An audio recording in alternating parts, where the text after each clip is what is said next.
Yeah, oops, he's right on.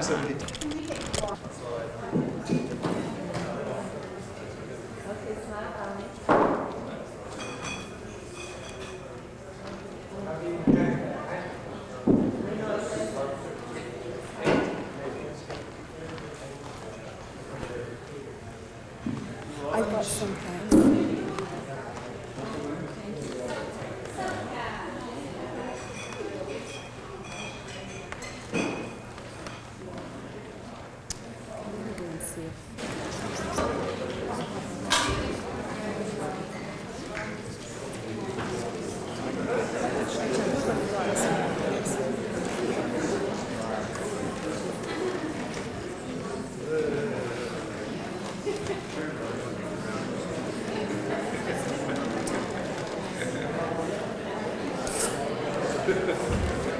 This is a nice problem, having a full house.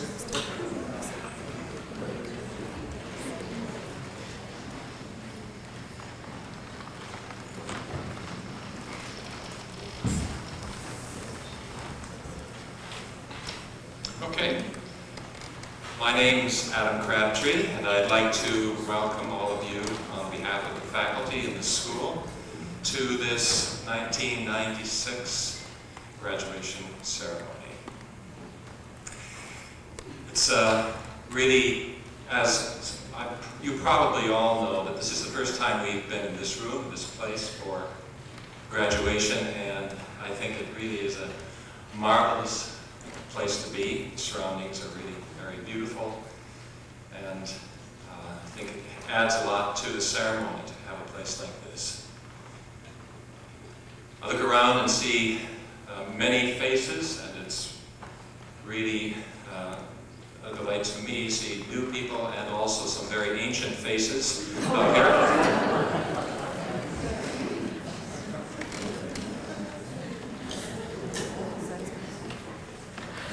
Well, first of all, what I'd like to do is introduce to all of you the 1996 graduates.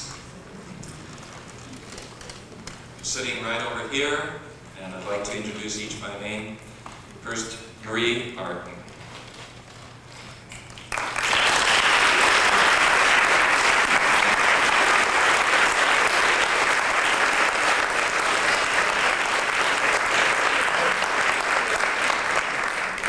Sharon Bedard.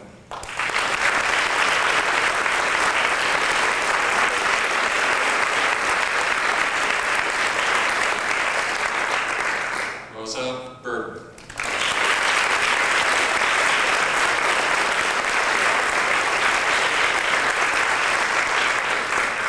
Lee Hayden Craig.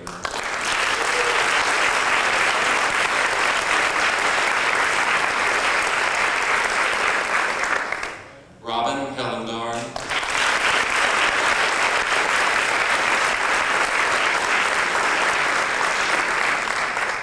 Walter Jarsky.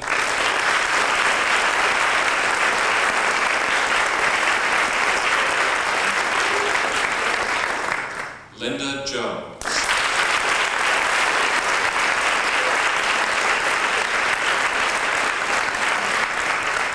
Susan Lucas.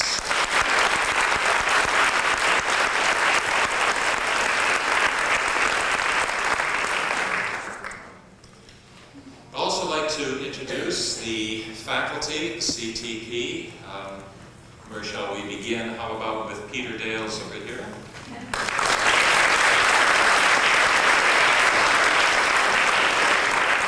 Gail Burns.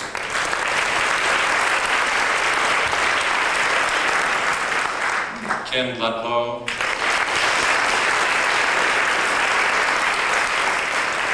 Sharon McIsaac McKenna.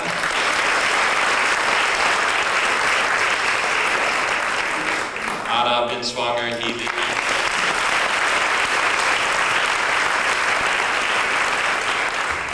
And at the front table here, where the real power dwells, Jim Healy.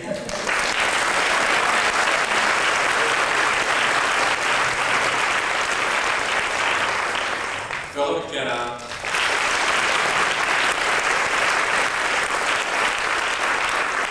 and then scattered in the diaspora, Joel Whitten,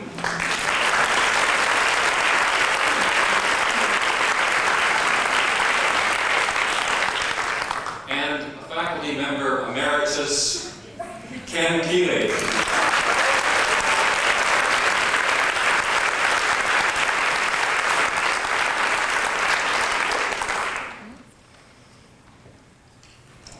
Now, we move on to the really solemn part of the ceremony. We're going to ask our faculty speaker tonight to come up now to tell us his thoughts on this occasion, Philip McKenna.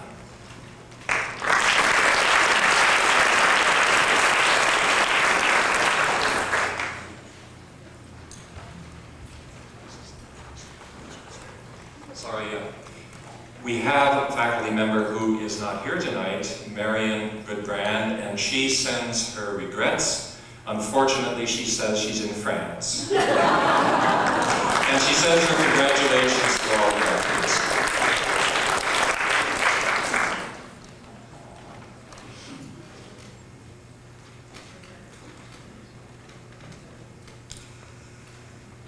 It is for me an honor and a joy to speak tonight for all of us here in attestation and hope. You will not be better therapists for a piece of paper, but tonight your long, hard years of therapy and learning reach a point of celebration for you and for us. We could have mailed them out, and that would give witness to the primary importance of the actual years of work and the reality of what you do every day. But we do need to be together, to be in each other's presence. I agree. As I look at you 8 unique people, I am moved by the sense of the density of your individual lives, how complex and various your journeys to this night. So I wish to celebrate your presence here, not merely that we share the same room, but in Winnicott's sense that accepting our embodiment is a psychic achievement. One can look at the work of Know Thyself as growth towards a firmer presence to our full selves. You stay in your body. You stay in relationship. You stay in communication. You know your story. You know your roots, your society. These are psychic aims for any therapy, but are spiritual necessities for the therapist.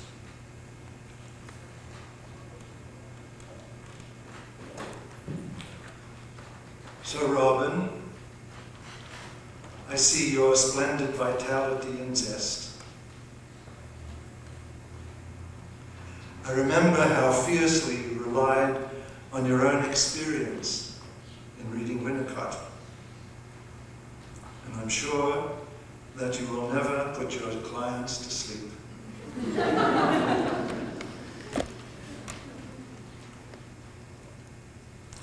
Walter, how kind and tolerant of human not knowing you have become.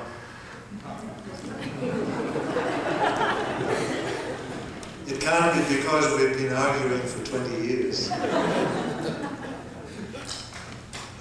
You listen with passion to the client's own language.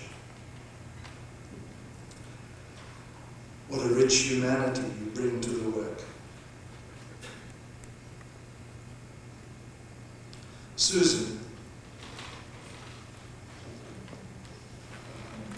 our connection too goes back to Therafield's days. You have always sought and listened for the truth of things, no matter how hard.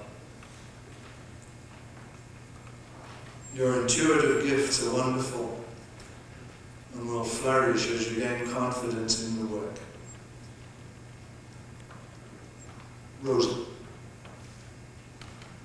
Those of you who were at our 10th anniversary day in January will remember Rosa was acknowledged as secretary of the meetings that led to the foundation of CTP.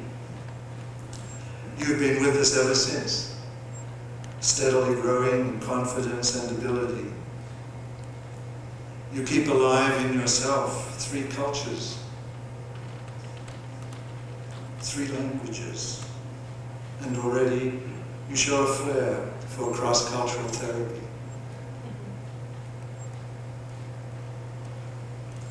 Marie. If you came across Marie at the center, you might think her shy and reticent. Give her a part to play, and her eyes blaze, and her voice reaches to the marrow. I remember your lyrical journal on reading Winnicott. However, she has lost her heart to Dasein. So she has become the existential and comedic conscience of CTP. Linda, it might have something to do with the early hour we meet for supervision, but the first word that comes to mind when I free associate to Linda is dedication. Linda is as dedicated a teacher as she is a therapist. But you rejoice in the depth and freedom of psychotherapy as one who has come home.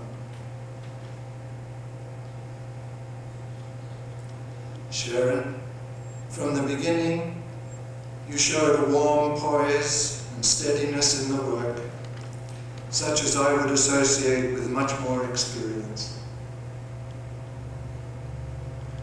I can't go into detail, but you have shown a commitment beyond the ordinary limits of a therapeutic contract.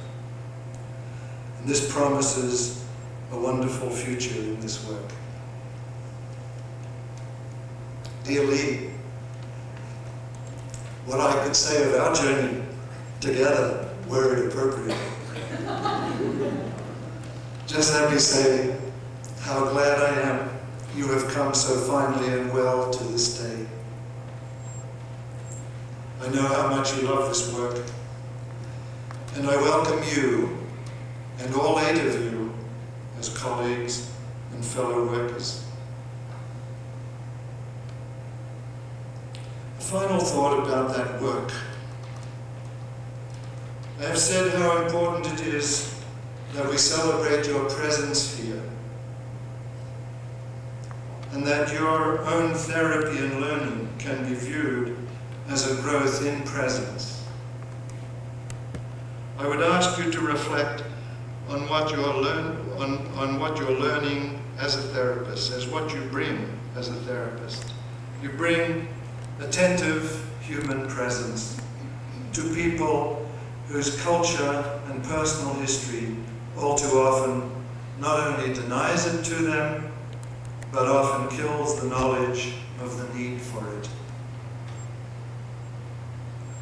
Those who are abused, disconnected, withdrawn, depressed, enraged, exhausted, need your knowledge, but much more your presence.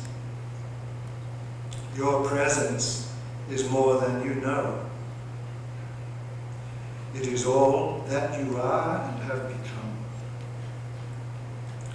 In a way, what we do is an ancient and simple human function.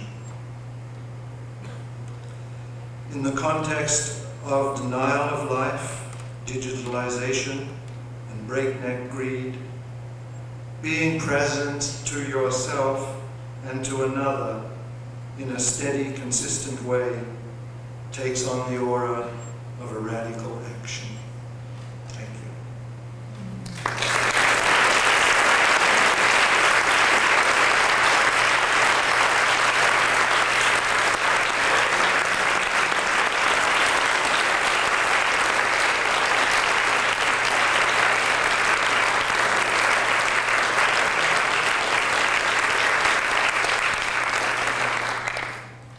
Thank you, Philip. At this point, we have the presentation of the diplomas, and the diplomas will be presented by Jim and Philip. I'm going to ask each graduate to come up as I call your name to get to the diploma, and to say a few words to all of us at that point. Marie Bart.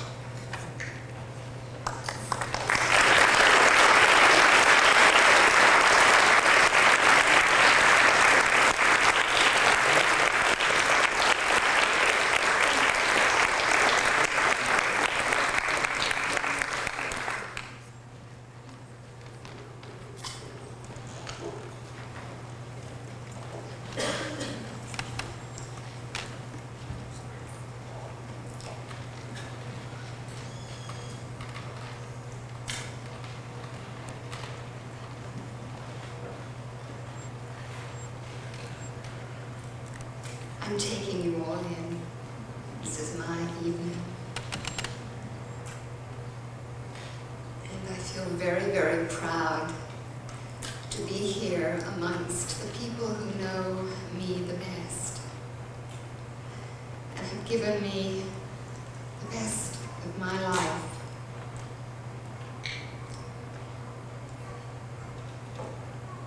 I didn't know what I was going to say. People kept saying to me, well, have you got it ready? Have you got your little speech ready? And I said, no, I don't know. I woke up this morning and I still didn't know what I was going to say.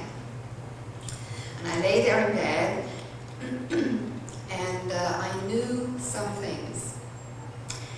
And this first part is a real joy to me because I want to thank my husband, Will, who's sitting at the end there, who has been with me through these long 7 years, and sometimes it's felt much longer than 7 years. He's not only built a home for me, he's built an office for me, he's built a life with me, and thank you, Will. I want to thank the faculty for believing in me, and for being there for me. Especially Anna, who brought things together for me, brought my life together, and somehow proved to me that it could happen. Adam, years ago, before CTP, explained to me that even though I wanted to do this, and I wanted to do that, and I should do this, and I should do that, and I could do that, you pointed out to me, Adam, that all these fingers of what I could and might do was still part of my hand, made up my hand.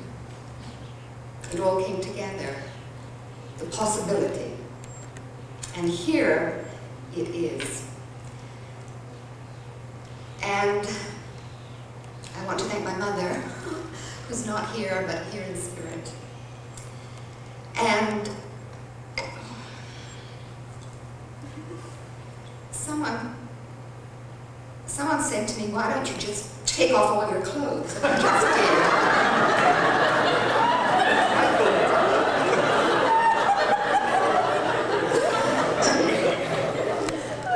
Now to be more serious. That was totally spontaneous, and it's on camera, and I'll be embarrassed for the next 77 years. But I still have to say, What can I say more? It's all in being in the present, and it's all in the body anyway, isn't it? The body and the mind, and that's what we are. And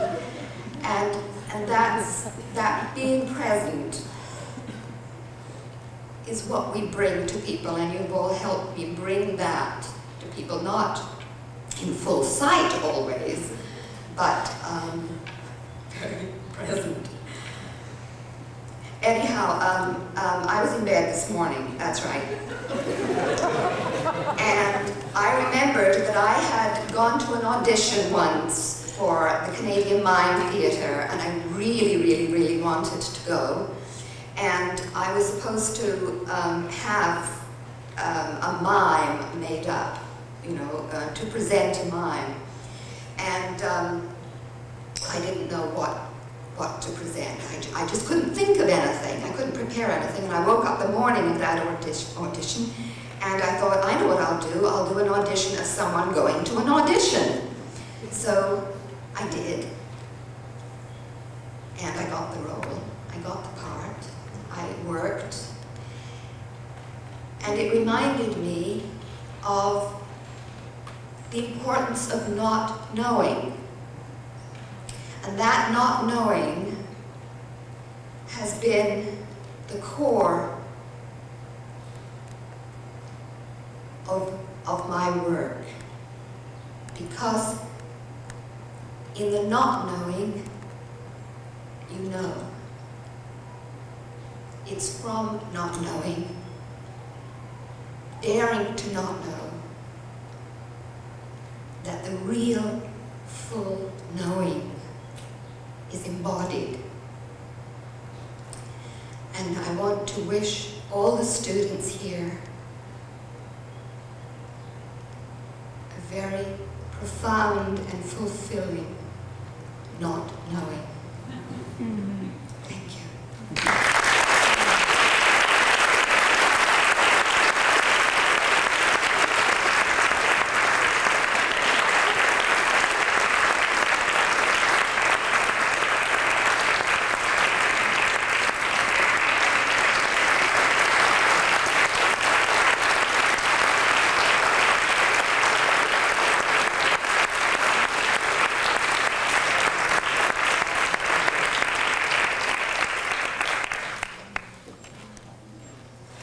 Sharing the dark.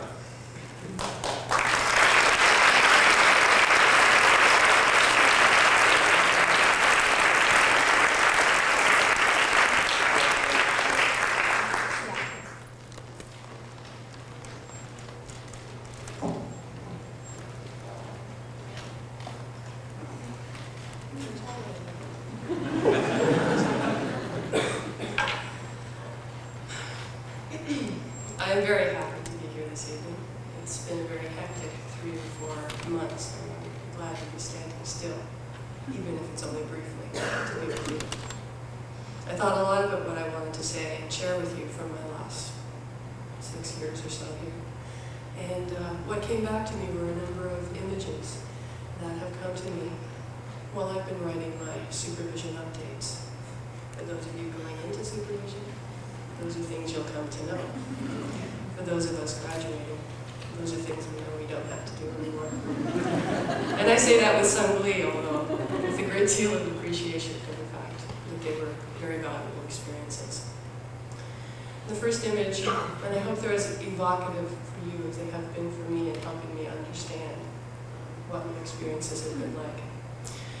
The first image I had, the very first time I sat down with my first client, and I was very nervous and very uncertain. And I sat down, and what came back to me was something I'd seen on TV when I was very young.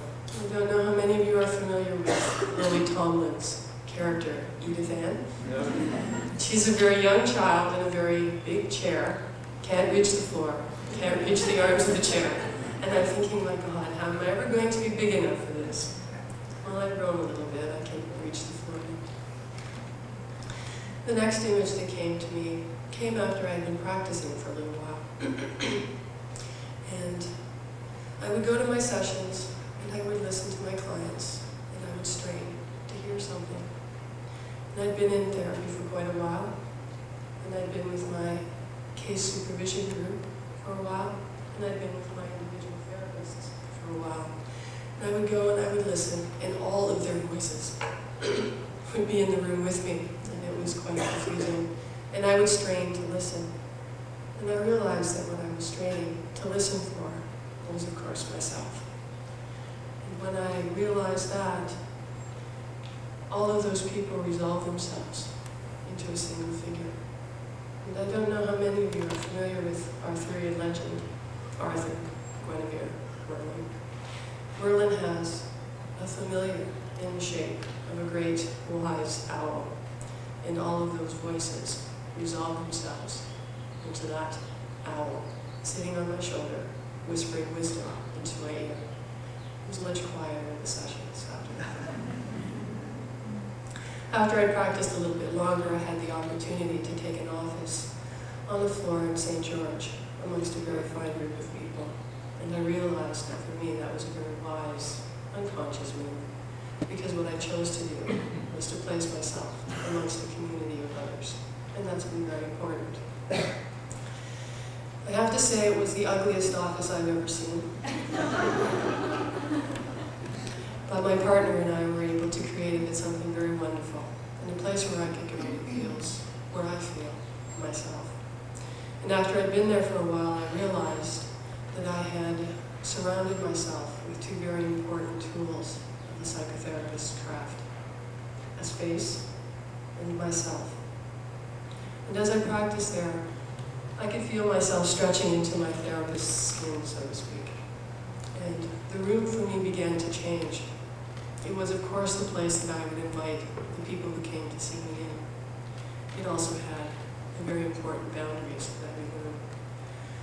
But what I realized was that it also had possibility. And for me, the room became a room without walls.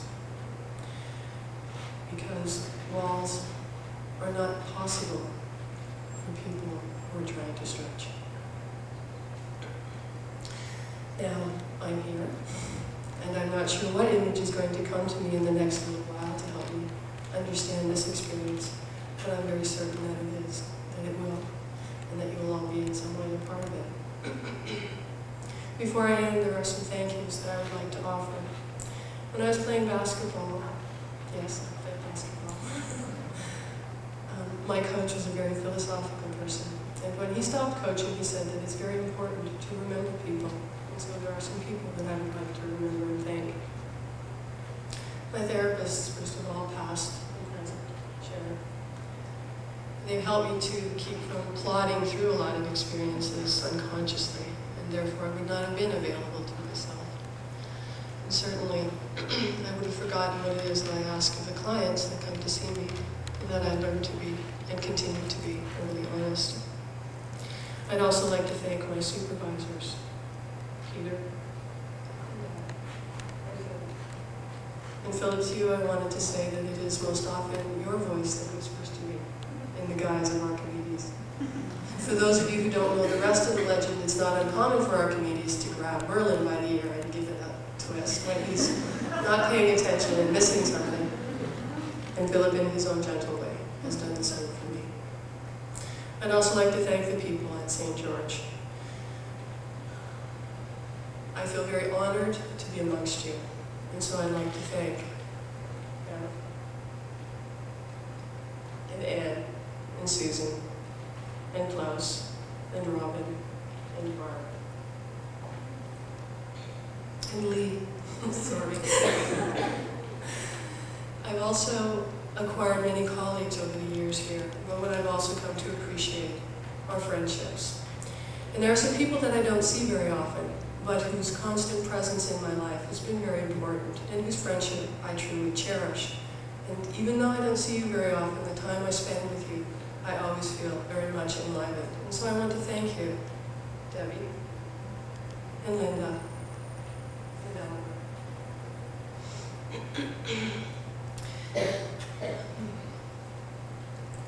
I'm drawing to a close. And Carol, I'm very happy that you're here.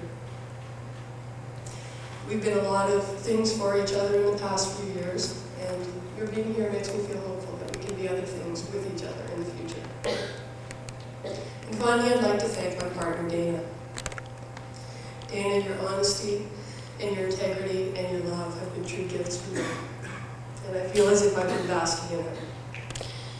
I imagine all kinds of things, all kinds of possibilities, but it is, for me, the opportunity to remember that it is possible to imagine that's been so important. You were reading something the other day that I would like to read back to you, because for me, it gives voice to something that I truly believe. No one is born just once. If you're lucky, you'll emerge again in someone's arms. I'd like to thank you all. I hope you have a wonderful evening.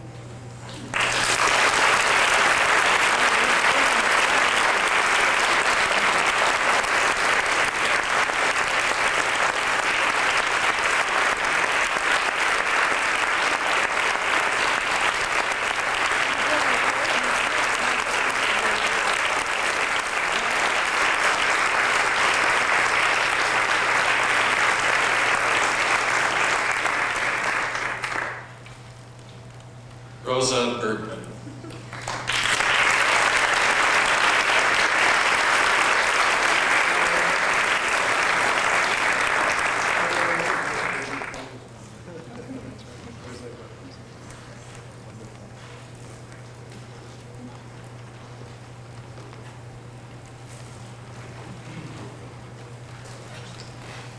Okay, thank you. Hi, everyone. It's good to see you all here. It's true, I've been with CTP for a while, and thank you for saying that, Phil. I have a few things to say because I've been here so long. First of all, I'd like to say to my esteemed colleagues graduating with me on this memorable evening, welcome, and to the members of the faculty. So it's great to see you. My CTP colleagues who are all here in this room. CTP graduates, let's not forget the graduates. You're all very, very important. And my good friends in the audience who have come to celebrate with us on this joyous occasion. We're really wonderful to have you all. I'm very excited and very happy. So what I would like to do is very briefly capture for you this evening what this process has meant for me. As a student in this important school of learning to be a psychotherapist, I want to say something about the school because I've been here for a while and it's meant a lot to me. My graduation from CTP has been a transformational landmark for me. And I felt honored to be accepted as a student at CTP years ago. I feel extremely fortunate that a school of this human scope and vision became established in Toronto 10 years ago. This is CTP's 10th anniversary this year. For me, it has been a dream come true to study and learn the art of psychotherapy under the direction of a wise and dedicated faculty, along with other dedicated hopefuls like myself. The process of becoming a psychotherapist has been one of exhilaration, pain, joy, and plain hard work and commitment. I would not have traded this experience for anything in the world. At first, I had many doubts and insecurities, whether I could do this work and whether my vision to be a psychotherapist was truly what I desired to do. And here I am before you to tell you that I have completed my journey thus far, and so it continues as I learn my craft slowly with Rachel, sweet little girl, and gradually to make this my life's work. To my colleagues in the audience, I wish to tell you with all my heart to persist and to pursue your goal to work as a psychotherapist. It's really worth it. Don't take the downs for cash. You can only go up from there to make your dreams and convictions a reality. With hope and support from all of you, I have opened my heart to myself and to others to struggle to live in truth and authenticity. I want to thank and acknowledge the faculty for pioneering the school with your similar visions and truths. This has to be said. For supporting me throughout my journey home. CTP has been a safe place for me for many years and will continue to be one. And that is very, very true. Every one of you has been instrumental in my growth, and I have gained something unique from each one of you as I've known you over the years. My very special thanks and appreciation to my mentor, my friend, my supervisor, Marion Goodbrand, who can't be with us tonight, who's in France. She believed in me and encouraged me to keep going on the straight and narrow path. And believe me, I went off the path several times. And Philip, thank you for being my supervisor, my mentor, my friend, my priest and rabbi. You have been a wonderful soul in my life, and so I had to say that. You know, it's across the border, you know, it's cross-cultural, as you said. Exactly. And Peter Dales, my supervisor and a great support in my search to know myself as a human being and a therapist. And I've had many, many supervision seminars with you, and I really appreciate your support, Peter. And to all my colleagues in supervision, who, you know, I've been with for years, thank you for making this a safe place for me to work. And I want to thank Leah for encouraging me to apply for supervision. You said, yes, Rosa, you can do this, go for it. And that really helped. Thank you very much. And I also want to thank Gail Burns for your friendship and your enthusiasm, Gail, which has really inspired me. Thank you. Now, my colleagues from the early days, thank you for your humor and support. And the CTP graduates, let's not forget that you have shown me the way in giving me hope.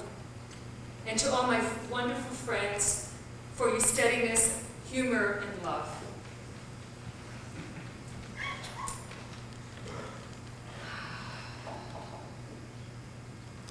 To you, all my colleagues who are graduating this evening with me, it's an honor and a privilege to stand with you and to sit with you. And I wish you all Mazel Tov, which means good luck in Hebrew. On this note, I want to say that I deeply regret that my parents cannot be here to celebrate this evening with me, with you, this accomplishment. They are both elderly and cannot travel from Montreal. But they are in my heart, and I speak of them now.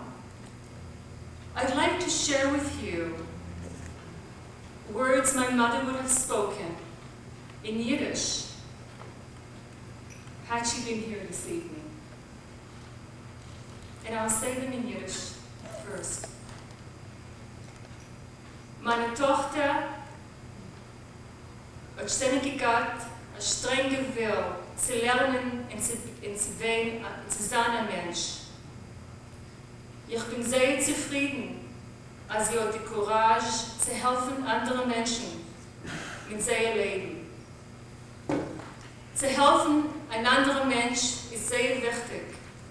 Es ist eine Mitzvah. Die Arbeit ist ständig gewesen, wichtig zu Rosa. Ich habe auch gehört, zu lernen, wenn sie gewesen 12 oder 13 Jahre alt. Und das ist gewesen, wenn sie gekommen, eine Frau im Leben. So I'll translate, for those of you who don't know Yiddish. My daughter always had a strong will to learn and become a human being. I'm very glad she has the courage to help other people better their lives. To help another human being is very important. It's a mitzvah, it's a blessing. I have always felt this work was important for Rosa. So I began to teach her when she was 12 or 13 years old, as part of her introduction to womanhood and life. And she said this is something she would have said here tonight. So I told her I'd do this. And now, before I end, I'd like to just give you a very brief passage that's been written by an Irish woman, composer and performer, and her name is Enya. And this is what she says. Under the heavens we journey far, on roads of life. We are the wanderers, the searchers. Let hope have a place in our hearts. Hope is home and the heart is free. And our hearts are free.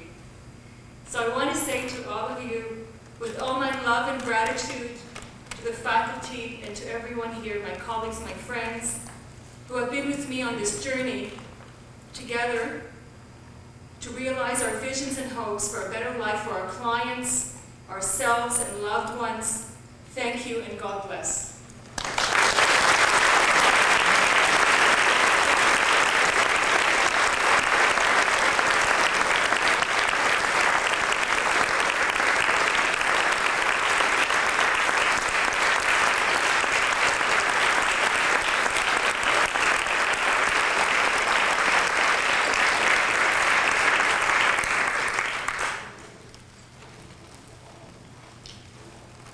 Lee Hayden Kramer.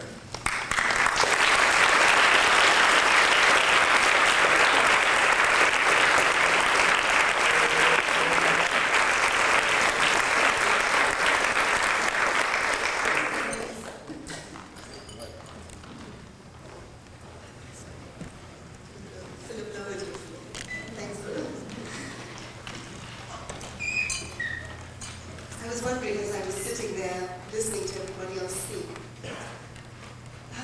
that I should have made myself a flashcard that would say, I can't do this, I can't make this speech. It's just too nerve-wracking to stand up here and speak to everybody.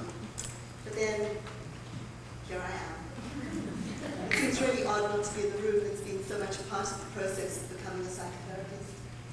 But very nice to be here, to see all the faces who are so familiar. Feels kind of happy and sad to be graduating. I thought, just graduation, I'll take it in my stride. Just do it like everything else. It was only when I came to do the last print of my final paper, which is the last requirement for graduation, that I really realized how sad I felt about graduating. I carefully copied and saved the final corrections on the final draft of my paper. And when I came to print the last draft, nothing was saved. And I realized that my unconscious, which I think lives in my Macintosh, was telling me that I didn't actually want this training to end. So I'd inadvertently, perhaps not recorded my last several painstaking hours of work, and I had to go back to it. So I was forced to linger, thanks to Anna's work, with thoughtfulness, as I have been so many times over the past 6 years. There's really something quite unique and personally altering about this program. Perhaps it's that thoughtfulness, which is so much part of the work we do, but it's also been so much part of the training. In many ways, this course has been much more difficult than a straightforward academic one, and it's meant far more to me than a midlife career switch. I've done other courses, which although they've been interesting, they've hardly touched me. But this one, I don't think I'll ever be the same again. It's partly the work of therapy which demands this of us, the introspection and the reading. But for me, it's also been the contact with students and teachers, the care, the thoughtfulness and seriousness with which the faculty considers the students, with which they considered me at each level of the training. This has transformed the way I experience myself in the world. At the end of my second year, I went to Egypt, and one of the images from the paintings on the walls has returned to me at various moments in the training. And that is the image in the halls of judgment of the heart being weighed against a feather. The feather represents what is good and true. The soul had to prove itself capable of achieving balance before it was allowed to continue its journey. There have been many times in the program when the close attention has been to more than academic understanding. It felt like a close, careful scrutiny of me, of my soul, of my heart. But like the ancients journeying along the way, I've encountered many obstacles and struggled with a variety of monsters. There were times of struggle with supervisors, with colleagues, with parts of myself. And as I've journeyed, I've watched fellow trainees undergo similar stages of transformation, something like the scarab from an egg to a winged beetle. So when my computer was glitching, it was this aspect of graduating that made me feel most sad. It was the close attention and concern for my development that has touched me so deeply. Really, from that first interview in Jim's office to today, I felt like a traveler, embarking on a perilous journey of discovery. And I've traveled a lot, but this was the first time it was without a map. The clues were scattered in strange places. I could go backwards and forwards in thought, sometimes finding that the only way forward was to go backwards. I don't feel as if I've been alone on this journey, and that's been new for me too. My two children, Danielle and Darren,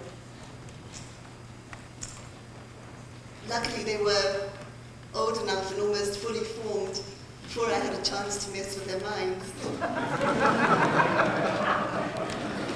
They put up with my absence in the evenings and my psychobabble. Before I learned to try to listen, they tolerated my newly acquired questioning skills with only rare outbursts at the psycho who had swallowed their mother. Thank you both. In your own very special ways, you've taught me, always have trained me.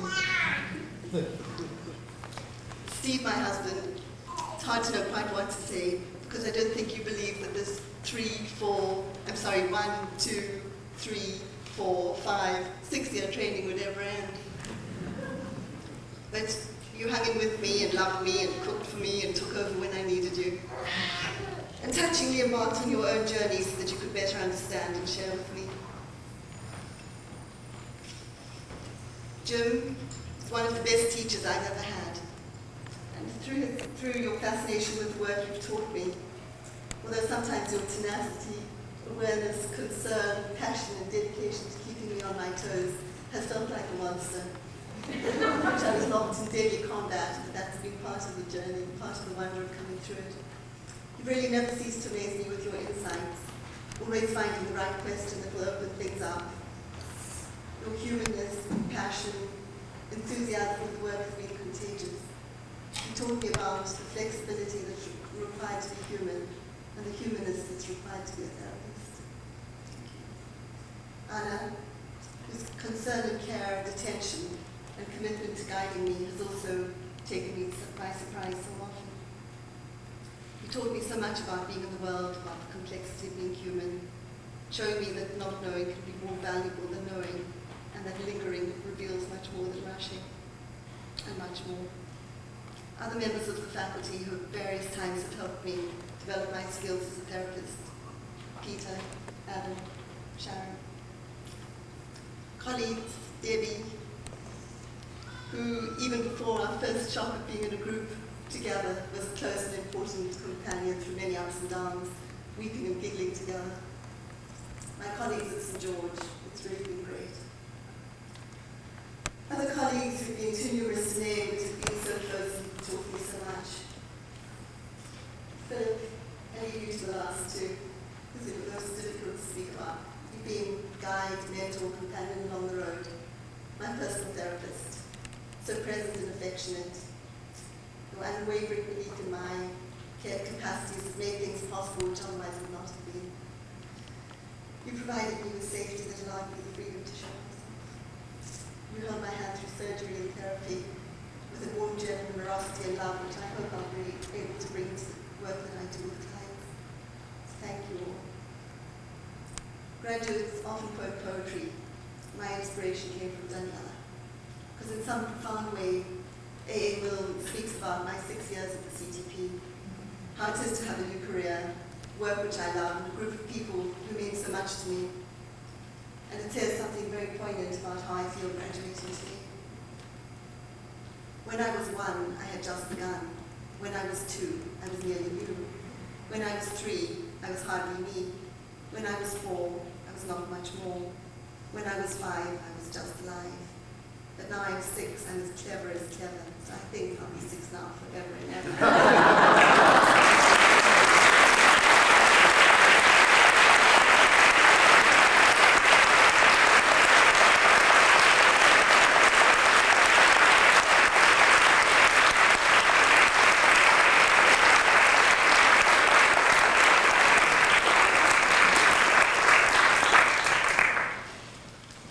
Robin Eleanor.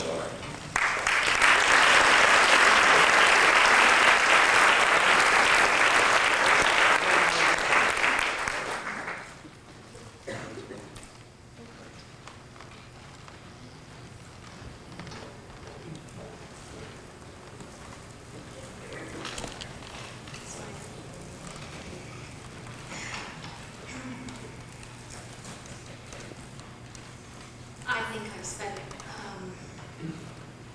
a better part of the last 8 years crying, so probably we'll do it the same tonight.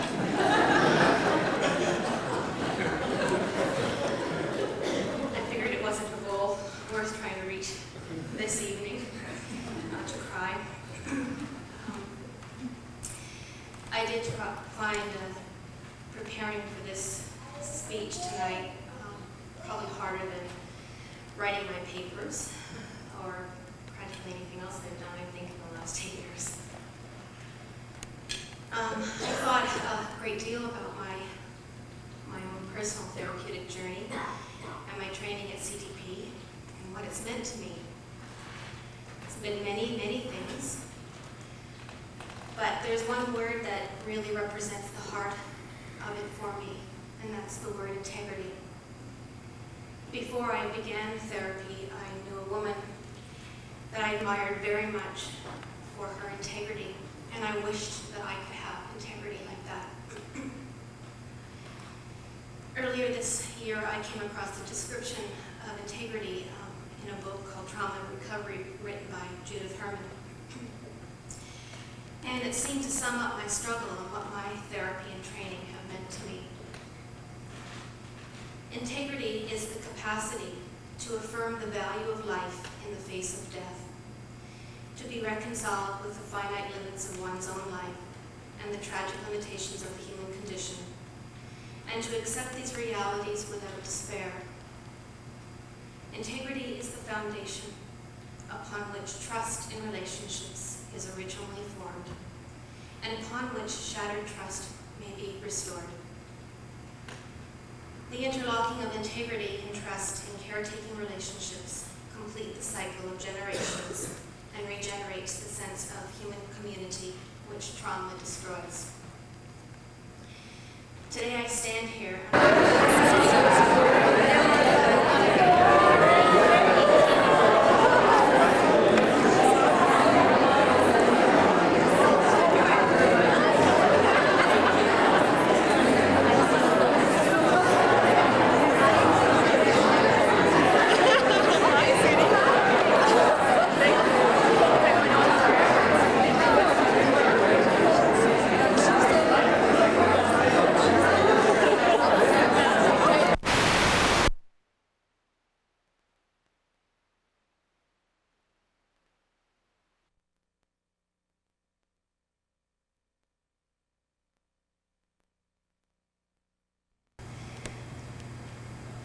I feel you are my sisters, and I'm so grateful that you never gave up on me in those early years, for persisting in your friendship.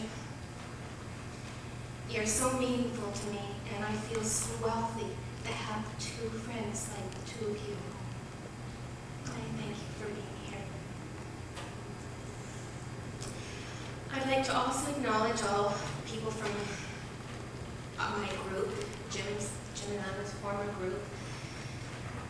The way we struggled together and supported each other taught me a lot about human community. That group was pivotal in my growth. And the group at St. George, all of you, I want to thank you too. In the short time we've been together, we have been through a lot already. And I really look forward to our friendship deepening. I want to thank you, Barb, for your unconditional love, your patience, and your generosity. You helped me feel more peace and contentment in my life than I ever imagined possible. And on a more general note, I want to say to all my fellow students at CTP and colleagues, whether I know you or not, that you're all important to me, because I don't know how anyone can do this work without feeling like they're part of a greater community. And that's what you all are for me.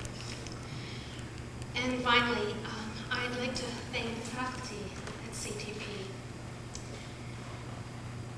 And you back there, Joel. I think that what you do must be a labor of love, because I don't know how you could do all of what you've done in this last 10 years. It seems so enormous, your contributions. And I just want you all to know personally that your hard work and dedication has not only made a difference in my life, it has allowed me to have a life that 10 years ago I wouldn't have imagined possible. I feel that this work is a calling for all of you, and I feel that this work is a calling for me. And you have set an example for me to follow in your footsteps. My training at CTP has not only given me the opportunity to nurture and express this calling, but I also feel a sense of belonging to a community and to something larger than myself. And I'm extraordinarily grateful for having had this privilege and for having so many people to share it with. And I thank you very much.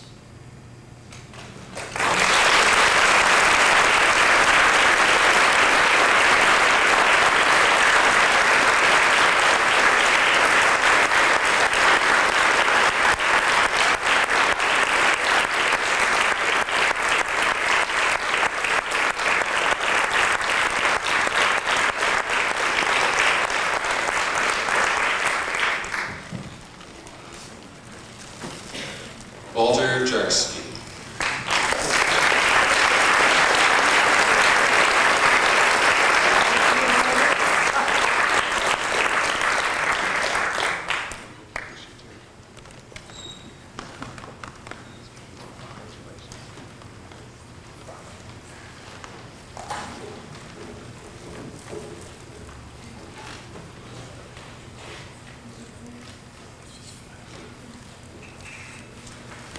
Greeting, friends and colleagues. During the past month, since I completed the 2 case studies which were part of the requirements of the program here, I've been asking myself what this graduation means to me, and honestly I've been quite troubled by that questioning process, because during most of it I couldn't come up with responses that I really identified with. One of my first questions that I asked myself, did it mean that I could now see clients a little more independently? Would that be a distinguishing characteristic of my graduation?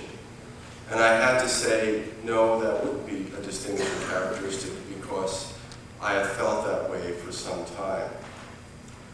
And then I asked myself, did it mean that my practice as a therapist was established, and that would be one of the things that I could celebrate this evening? And I had to say, no, that in fact is not the case. I'm still developing my practice. So you can see how I was getting uncomfortable with this process.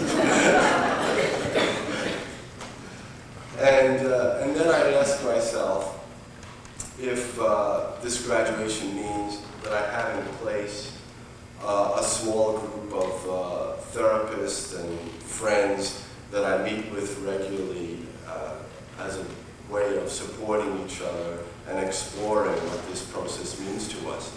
And even though I could acknowledge that I have this on an occasional basis, I had to admit that I don't have it on a consistent enough basis to my satisfaction. And so I could celebrate that as an aspect.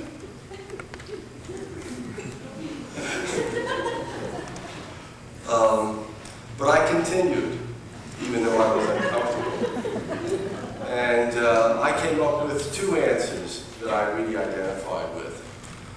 One was my connection to people, and the second was a certain kind of connection to myself, which I think might be a defining characteristic of becoming a therapist. Now, I think lots of people have got connections to people, especially caregivers. It seems to be something we really need, and there's many types of caregivers. But I thought that an occasion like tonight couldn't go without acknowledging those connections to the people that have helped me to get to this point in my life. And with that in mind, I would like to acknowledge my connection to my wife, Miriam, to my three sons, Matthew, Timothy, and Joris, to my supervisors, Joel and Philip, and my therapist, Jim. The second thing, defining characteristic of graduation that I identified with was this connection to myself. And I found out, in thinking about that, I found out what it meant to me by reflecting on my process of supervision and writing the case studies the past 3 or 4 months. During that time, I was meeting on a weekly basis with each of my supervisors and with my psychotherapist, and often with my clients that I was writing the case studies about, trying to record in the writing what my experience was like with the clients, and then in the sessions with my supervisors in a certain way and with my therapist in a different way, trying to communicate to them what it was like to encounter another person who was quite different than myself.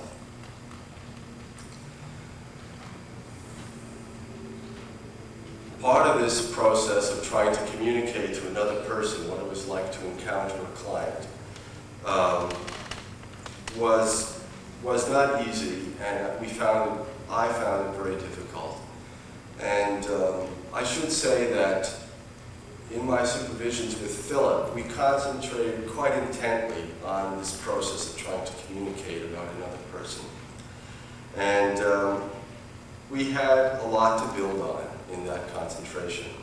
Philip referred to us knowing each other for 2 decades, but I should say it's almost 3 decades, since we met in 1968 when we were both in graduate school at the University of Toronto, and I was living at Rochdale College up in Bloor, just north of here.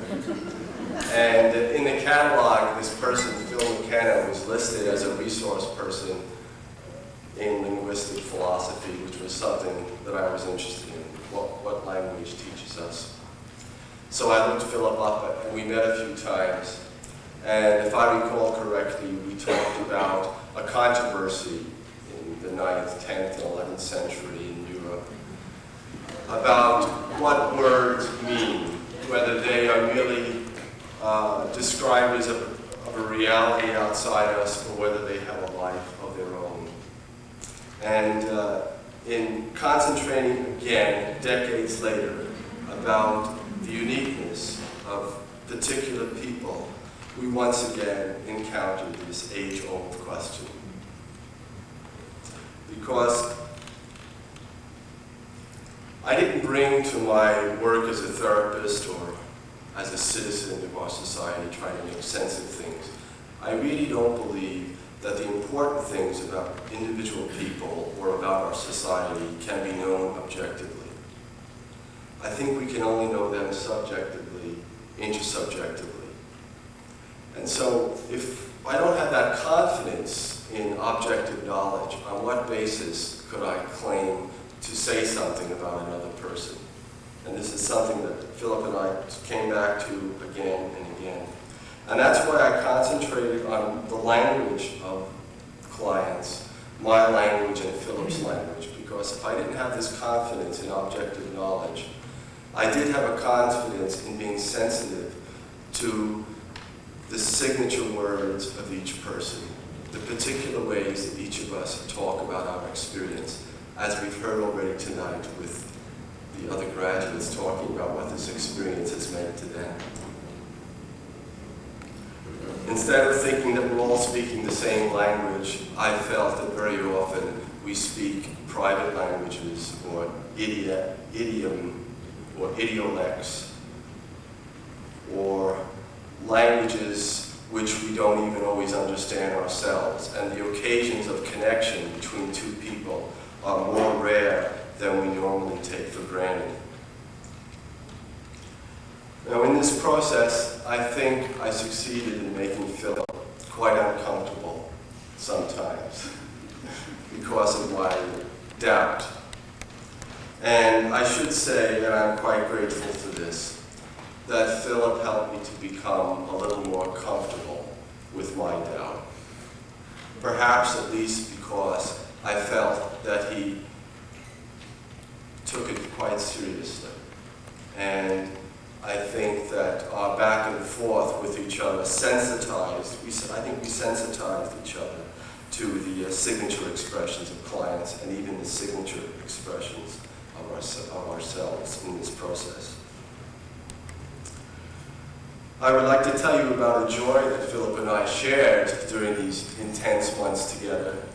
And that is, we came to talk about the thinking, the writing, and the life of a philosopher that he and I had been studying independently of each other for the past 20 or 30 years. And this was an Austrian-British philosopher of this century who spent a lot of time thinking and writing about language. And it was just wonderful to bring this man, both his wonderful contribution to philosophy, but also what we knew of his life through this wonderful biography that we read about this man, which integrated his writing and his thinking and his problems as a human being into this biography. And we had the benefit of sharing our knowledge of each other and what we don't know about each other and what we don't know about clients in this broader, wonderful context. And through the study of this philosopher, we also had the opportunity to discover a psychiatrist who was also a philosopher.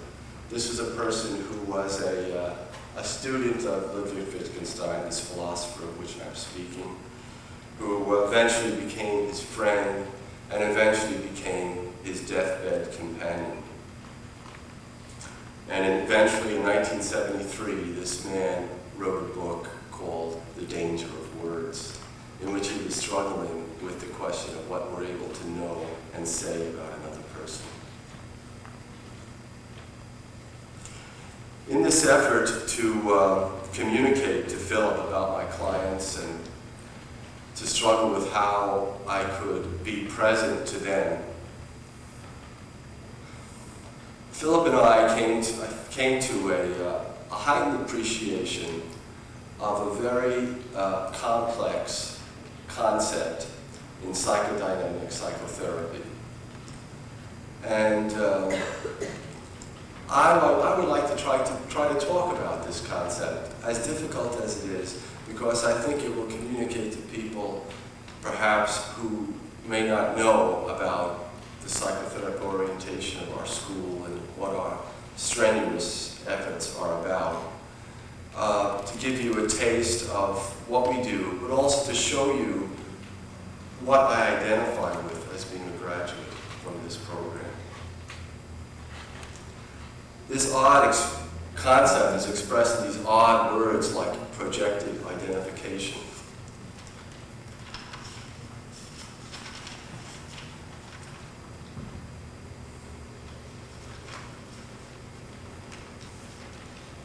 This complex phrase refers to the way in which the unconscious feelings of the client are engendered in and processed by the therapist. That is, the way in which one person makes use of another person to experience and contain an aspect of himself. My appreciation of this process led me to a meaning of the word graduate that I finally could identify with. For to connect with a client, we must know ourselves quite well. We must be graduated like a container that is used for measuring in clear, distinct, and subtle ways. I understood this comparison further in 3 ways. As a graduate, I feel able to be a container for what the client often feels unable to contain. I am referring to those feelings which we all, from time to time, keep down, keep away, or keep out of ourselves. Secondly, I feel graduated, marked, calibrated, so that as clients allow more of themselves in, I can be a reference point during that disorientating experience. And thirdly, sometimes when the client does not have the feeling quite yet, but somehow feels caught up in something, my graduated scale and my attention to it may be able to help the client to feel themselves, to experience themselves, to transform themselves. It is in this meaning of the word graduate that I most identify with, and I want to thank all those that have helped me to calibrate and recalibrate myself over the past 10 years at CTP.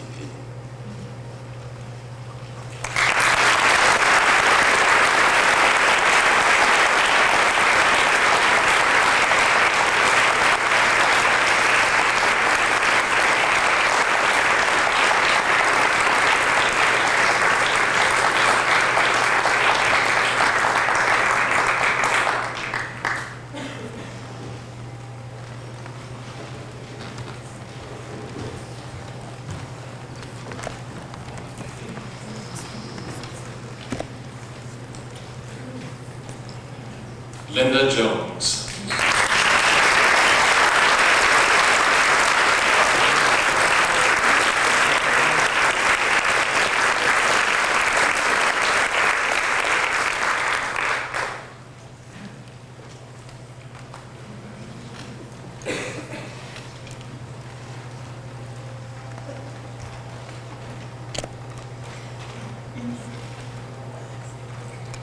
I want to say good evening to the faculty who are around, faculty emeritus, my family, dear friends who are here this evening, to my colleagues, my fellow graduates. Gee, we're a fine-looking group from up here, we really are. Fellow students, it can be done. 6 years ago, I sat in the audience and watched as Gail Burns, the single graduate that year, graduated. I felt really hopeful because she felt really close and real to me, unlike the faculty who didn't feel this. And she had arrived at graduation. Tonight I stand here before all of you, and I want to say to everyone here, especially those in the first and second years, that it is possible for you too. It can be done. Tonight for me, thank you cannot be expressed in listing the names of the many individuals who supported me, helped me, loved me. I tried, really I did. I tried. I practiced in my head and I thought, we'll be there till 10:30. And so I can say that I have held people in my mind over the last couple of weeks, in the last months really, and thought of people from seminars, from groups, and from conversations. It's all been so important. Each person has offered what is particular to him or to her, and so I offer that to people this evening. I've brought along some poems. I actually wrote 6, but I'm only going to read 3, lucky for you. I have learned something about narcissism and attunement. You'll be happy to know. Not a lot. The poems are really long.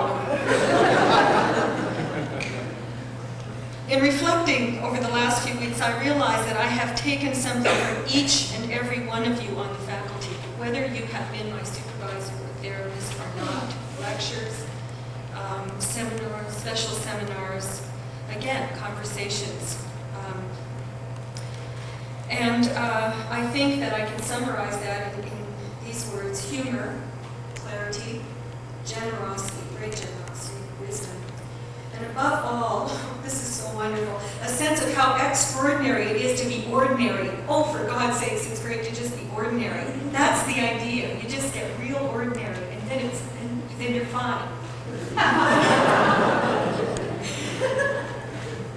I feel that I can tell all of you that I will say thank you. I am trying to say thank you now. I will continue to say thank you by telling you that I will honor what I have been offered by giving back, by trying to offer generously to others.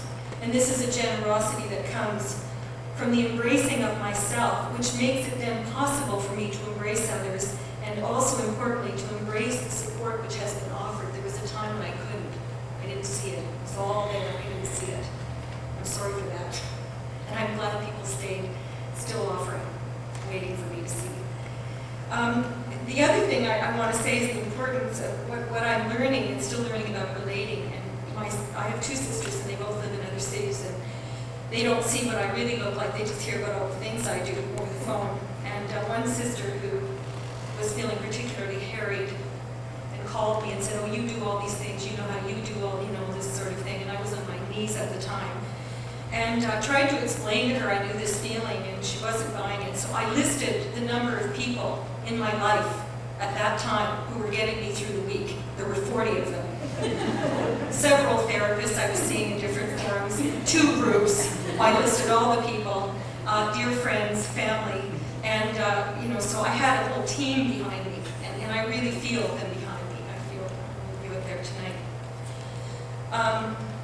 Before I read the poems, the very long poems, I do want to acknowledge Marion Goodbrand, who's in France. We never get, have we heard this enough tonight that she's in France and we're here?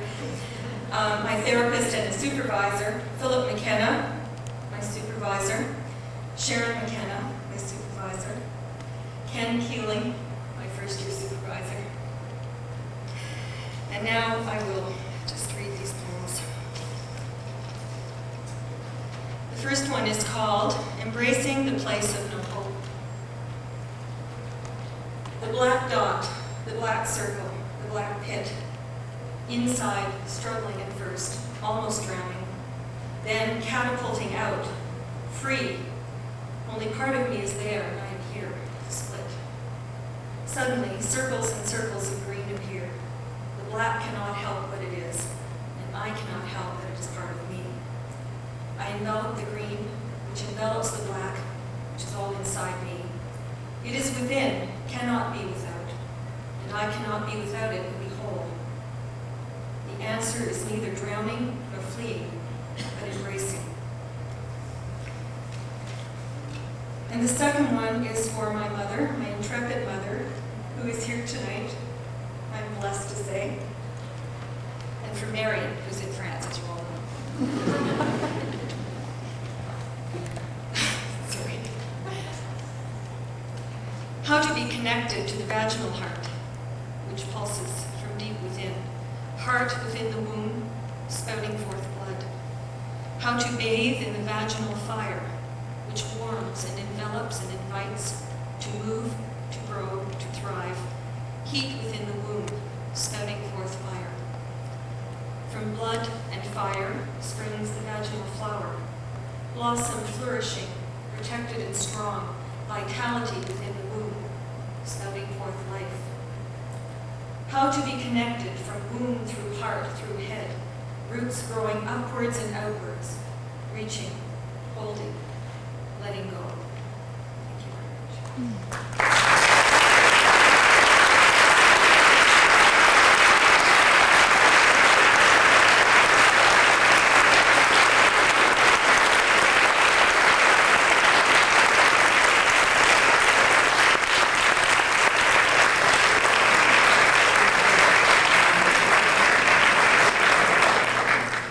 Susan Lucas.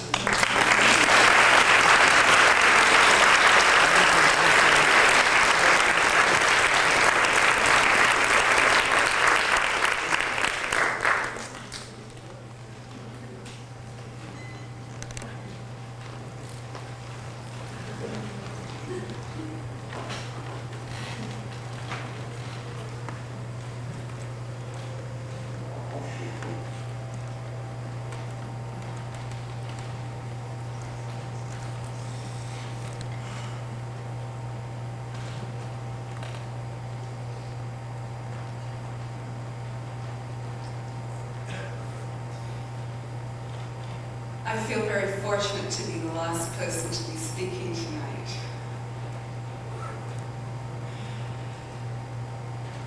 I too had a great deal of difficulty over the last few days trying to decide what I would say, how I would say it. I knew what I wanted to say, but it was such a deep,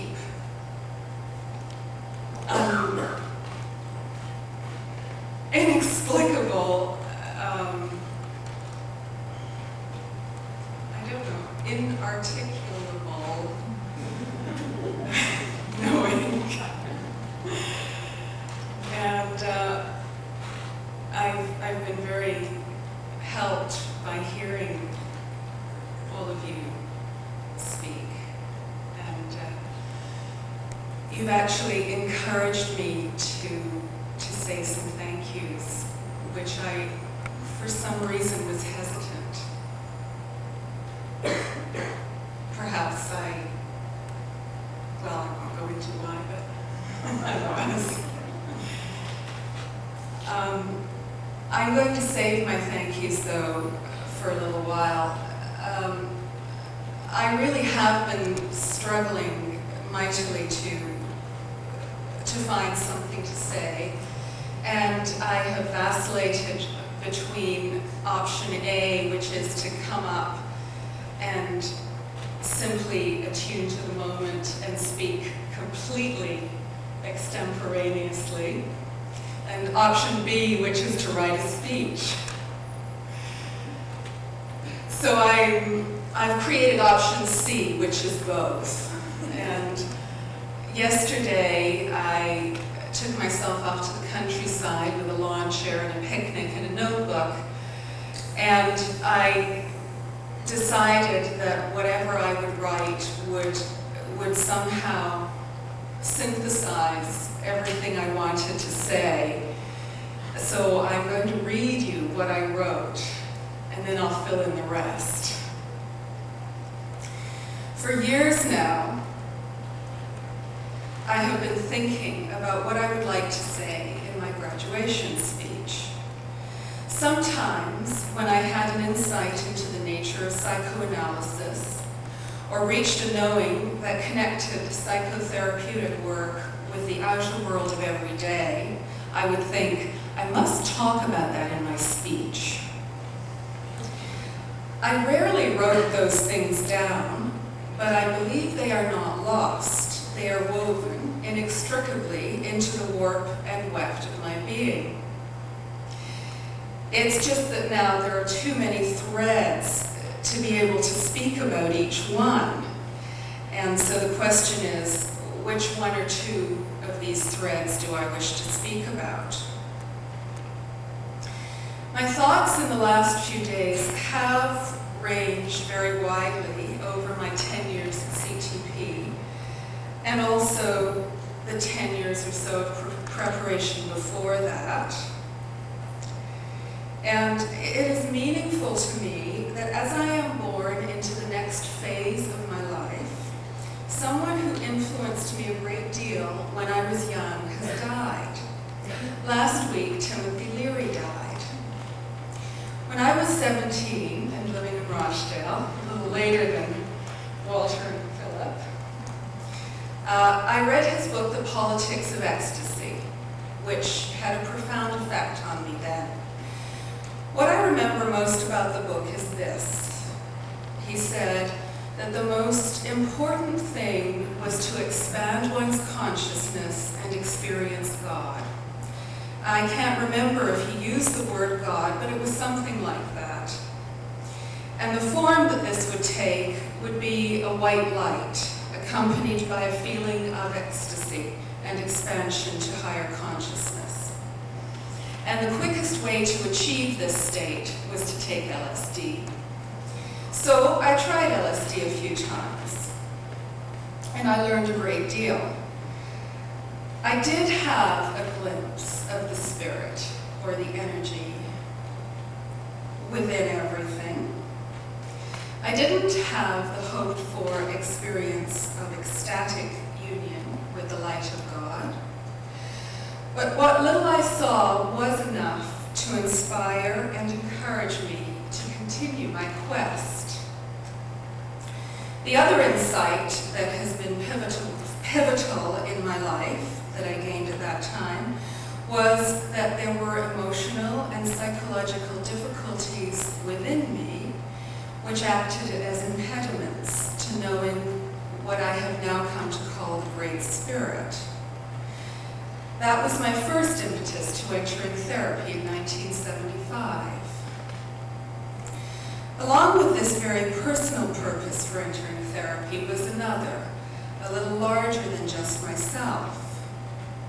When I was around 19 or 20 and had read a few books and met a few therapists, I conceived a desire to become a psychotherapist myself.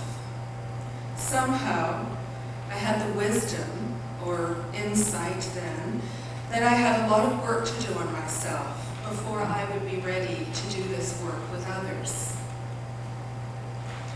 2 years later, I again embarked on a radical quest for the light. This time, not with the assistance of psychotropic drugs, but with the assistance of a spiritual learning community called the Findhorn Foundation. I moved to Scotland for what turned out to be a challenging, stimulating, joyful, dreadful, and inspiring year. At the end of my year at Findhorn, I became quite ill, with a case of boils all over my arms. While lying in bed recovering from my affliction, I had the epiphany that my unresolved issues would continue to inhibit me and retard my growth unless I entered into a serious one-to-one therapy with a good therapist. I returned to Toronto in 1978 and began therapy with someone who belonged to the community which would eventually spawn CTP. And so these two very important goals became my backdrop, and I entered wholeheartedly into many years of personal therapy, study, and training, while at the same time making a living and creating a life, more and more able to benefit from the energies freed up by my own therapeutic work.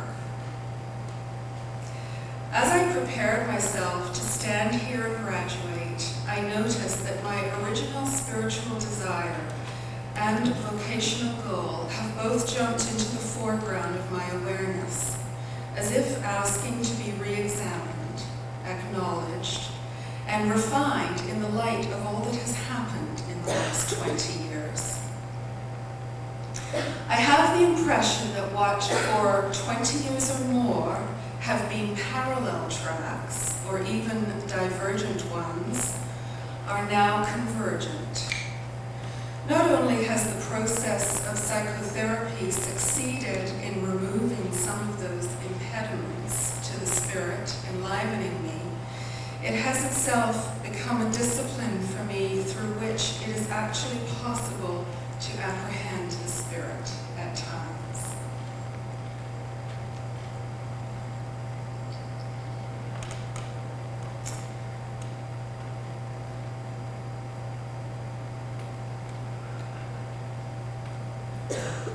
It's always possible to say more, so I'm just going to collect myself. I wish I had figured out a way to express and the meaning of this experience.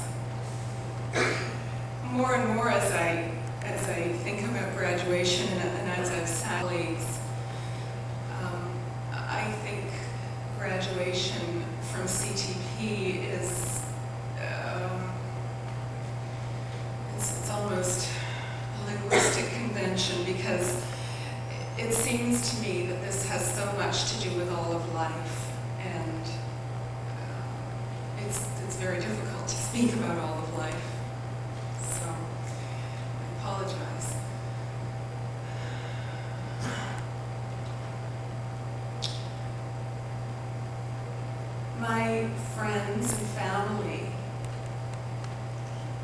who have traveled this time with me, some of you all my life.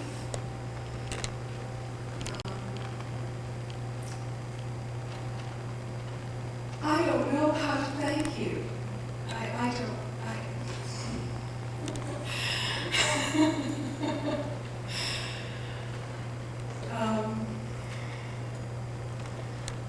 Susan, who gave me the keys to her apartment so that I could come and work on her computer. I don't know if you realized that it would drag out for 4 months. It would entail gray tearing of hair and gnashing of teeth and some talks about boundaries and so on. But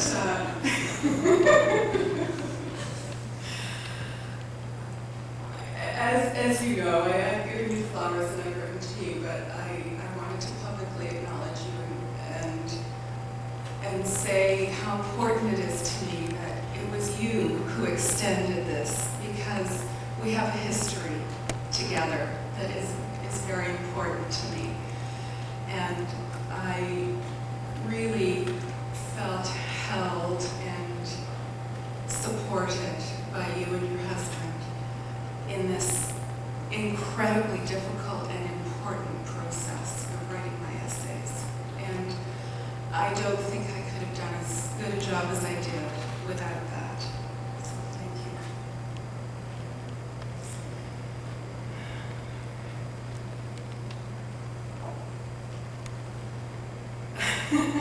I'm very blessed to have a family that I can talk to.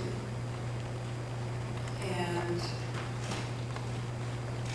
who pretty well by now love me unconditionally. I've grown up so much that I'm quite tolerable most of the time.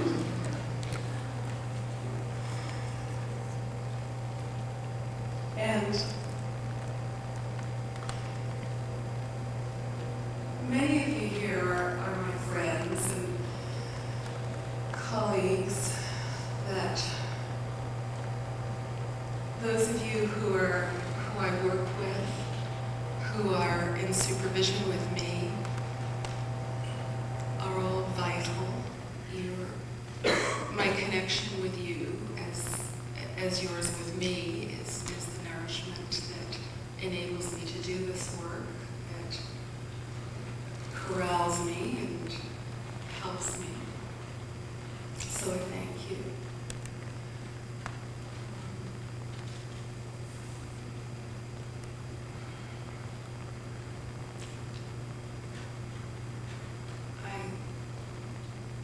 I think this is an amazing school.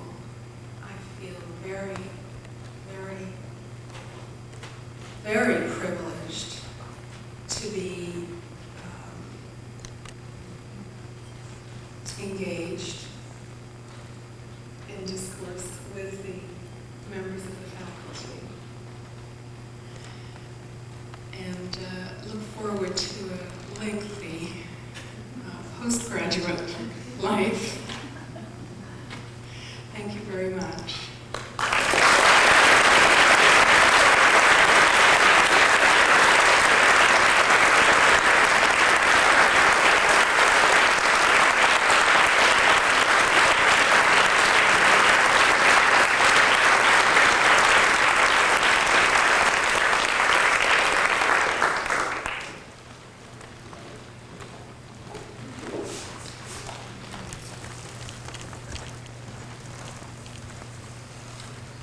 Now, I'd like to ask all the graduates to stand and for all of us here to acknowledge them and their accomplishments.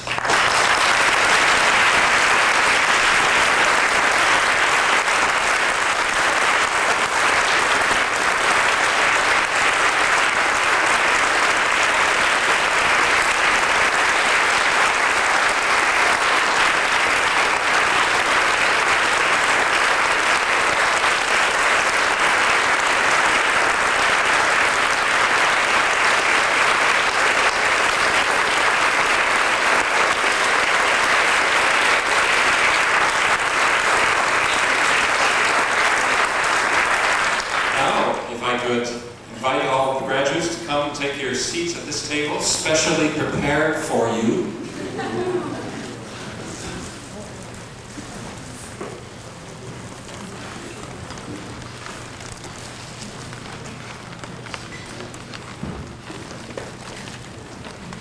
And I'd like to ask Lee Aiden Kramer to come forward for a few words she wants to say.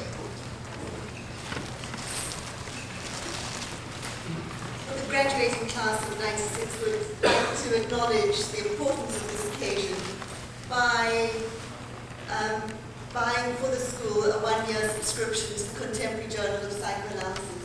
Hopefully it will be available to all the students. So this is a token to say thank you very much for all you've done for us and for being here with us to celebrate tonight.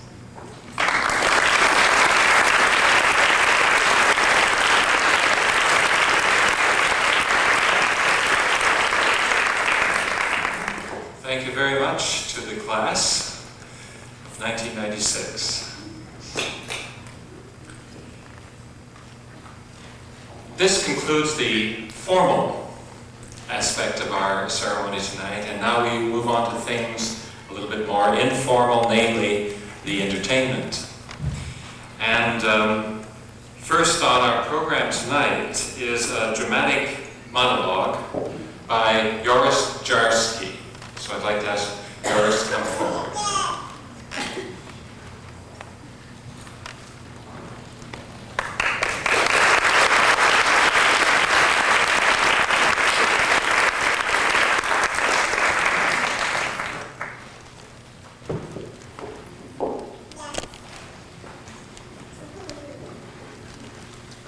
Monologue by Sam Shepard from the play Cowboy Mountain.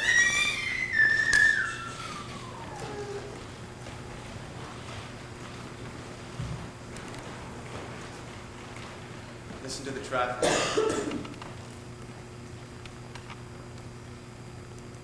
Sounds like a river. I like rivers. I like the way they go wherever they want. They get too full. They just overflow. Flow wherever they want. I mean, they make their own paths, new paths. Tried to dam a river up once. It was just a little river. Put a whole bunch of rocks and sticks and mud and shit in this river, but I couldn't get it to stop. I even put a tree in the river. I kept coming back. Day after day after day. And one day I dammed it up. I was really proud. So I ran home and I got into bed and I thought about what a neat thing I'd done that day. And that night it rained. It rained all night long. I mean, it rained really hard. The next morning I got up and I ran down to my dam and it was all busted to shit. I mean, the river was raging. It was raging like wild brush fire, gushing into the woods.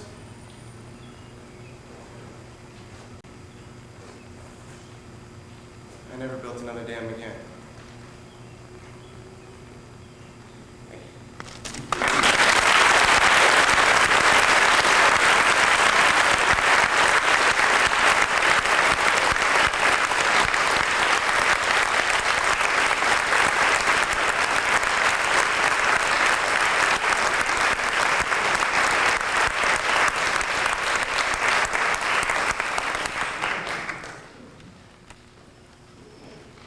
Now we have some music. Music by Jackie Herder and Louis Dion. So I'd like to ask them to come forward now here, get your set up. Just take a moment to do this.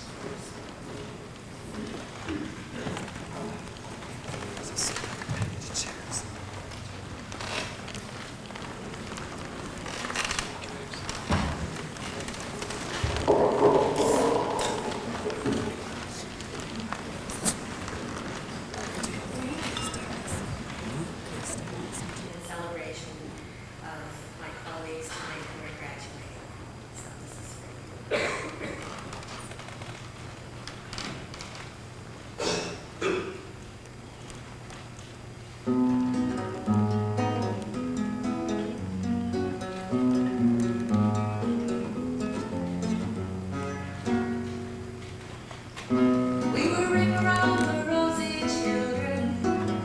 They were circles around the sun. Never give up, never slow down, never grow old, never ever die young. Synchronized with the rising moon. Even with the evening star, they were true love written in stone. They were never alone, they were never that far apart.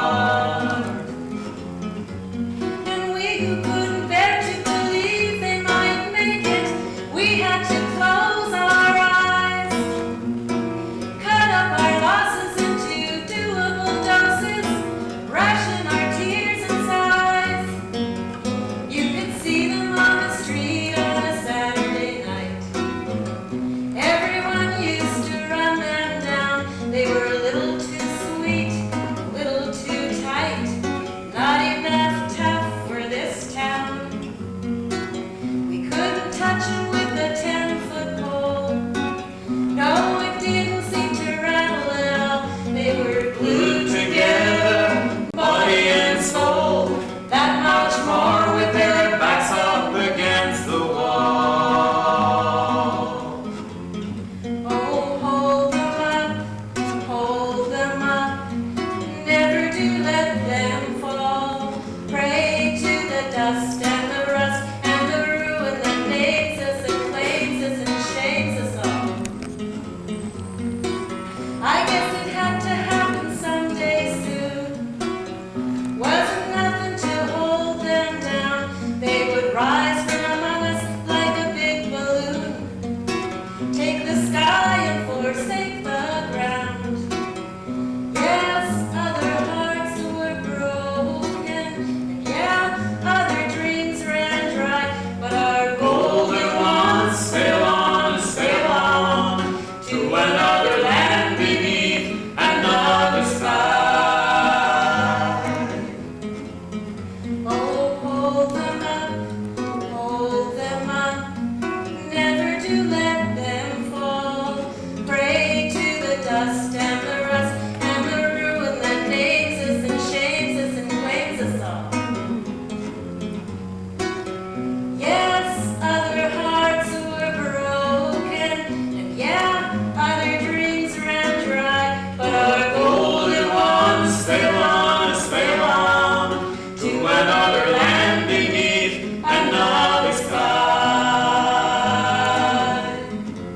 But our golden ones sail on to another land beneath another sky. To another land beneath another sky. Beneath another sky. Beneath another sky.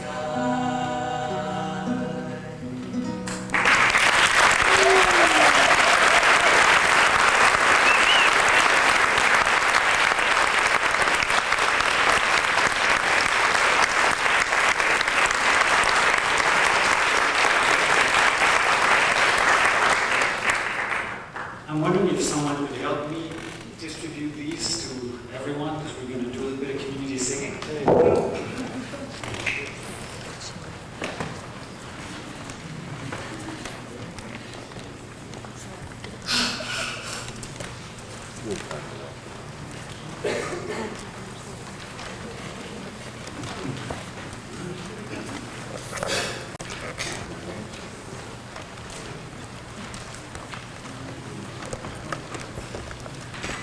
I would also like to offer this song to the graduates in Cardale, in the drop-in center, in an environment that's often very chaotic, difficult, where people are very distraught.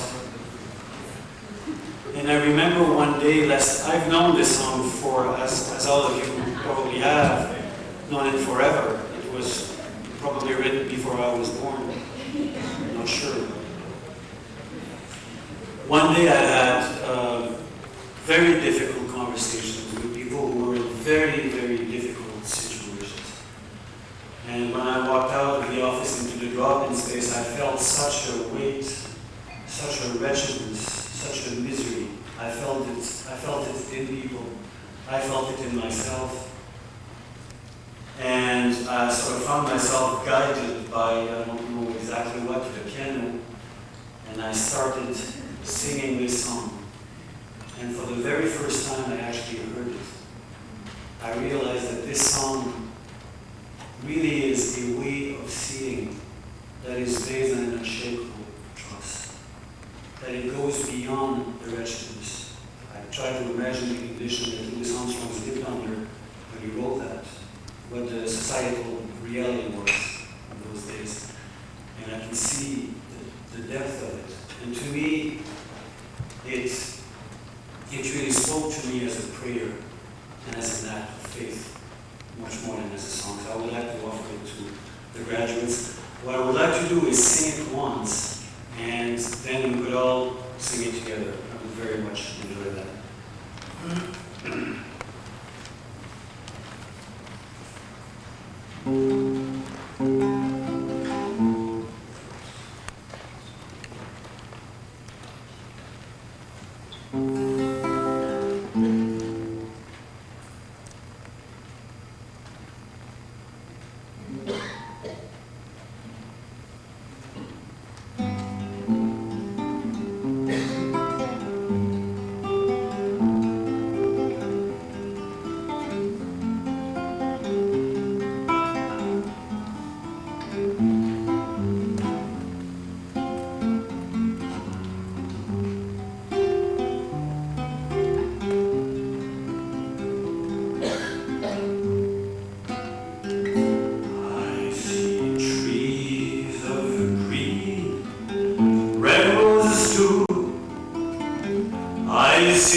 I see them blue.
and held each other and really spoke to one another.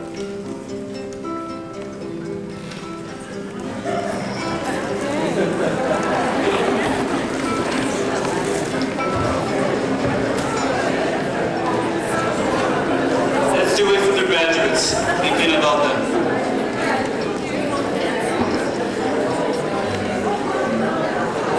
Trees of the green, red roses too.